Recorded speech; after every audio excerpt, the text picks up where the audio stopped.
Thoughts of Billal একটি প্রতিভার নাম।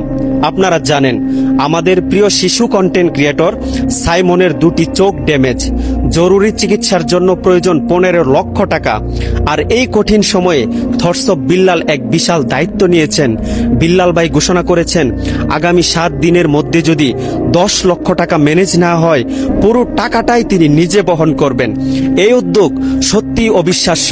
থটস অফ বিল্লাল প্রমাণ করলেন একজন কন্টেন্ট ক্রিয়েটরের দায়িত্ব শুধু কন্টেন্ট তৈরি করা নয়, বরং অসহায় মানুষের পাশে দাঁড়ানো। আমরা বিল্লাল ভাইয়ের এই মহৎ চ্যালেঞ্জকে কুর্নিশ জানাই এবং আমি বলতে চাই অর্থনৈতিক সীমাবদ্ধতা যেন কোন শিশুর ভবিষ্যৎ আটকাতে না পারে সেই দিকে লক্ষ্য করে আসুন আমরাও আমাদের সামর্থ্য অনুযায়ী সাহায্য করি। আর যদি আপনি আর্থিকভাবে সহযোগিতা করতে নাও পারেন তবে অন্তত ভিডিওটি সর্বোচ্চ শেয়ার করে দিবেন। আপনার একটি শেয়ার হয়তো সেই মানুষটির কাছে পৌঁছাবে যিনি সাইমনের জন্য বড় আর্থিক সাহায্য প্রদান করতে প্রস্তুত। আসসালামু আলাইকুম।